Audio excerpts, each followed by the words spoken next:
Great day, dear dentist. Again, welcome to Dental Marketing Philippines page and Master Marketing Philippines YouTube channel. This is Roche Ruiz talking about 5 things on 3 things. Basically, this is the 3rd video about 3 things. And you are correct. We're going to be talking about 3 things that you don't learn in school, specifically dental school. And what are those 3 things? Are you ready? If you are ready, I'm gonna hit the number 1 right away. Number 1, patients are purely teeth.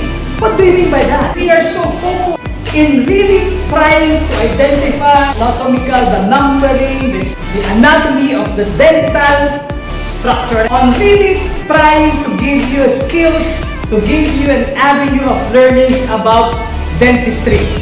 That's very, very good. It's very important in your business or in your practice as a dentist, as your profession. But literally, when we talk about patients, we also must be able to remember that they are the blood and soul and the bloodline of your dental clinic. We say about dental clinic, it's about dental business or having the right kind of business. So we have to remember that patients has emotions, and usually people buys or go to say yes in the treatment if you are with them.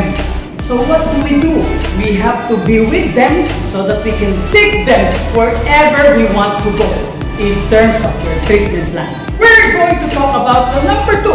The second one is you have to train staff.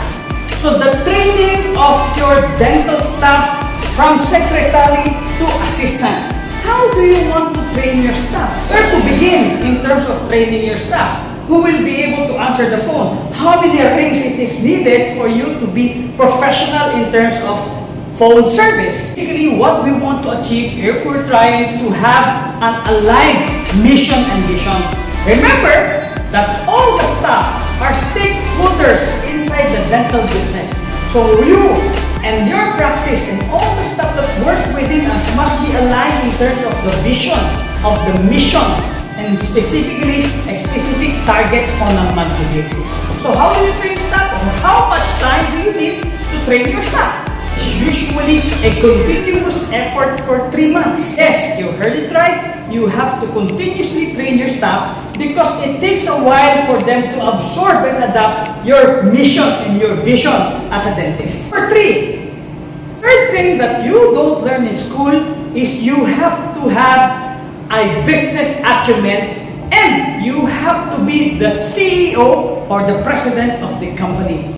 As I said long time ago, every time that I do this, when you put up a business, when you put up a clinic, it becomes a business. And when you have a business, you become entrepreneurs. And as an entrepreneur or president or CEO of the company, you must be able to learn all the essentials of practice management, from inventory, from record management, stress management, time management, financial management. All of this should be considered.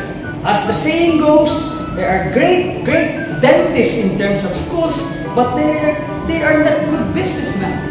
So in this particular video series, what I'm trying to say is, if you are already a good dentist, you have attained a certain level of dental innovation and attended several skills trainings, it is now time to invest in entrepreneurial mindset. That's why it is called Dentrpreneurship to my courses. And again, with that, we have discussed the 3 things in 5 video series. And always watch out for the next update, for the next video. And I hope I'll see you someday. Continue to follow Dental Marketing Philippines and Master Marketing Philippines YouTube channel. Bye-bye!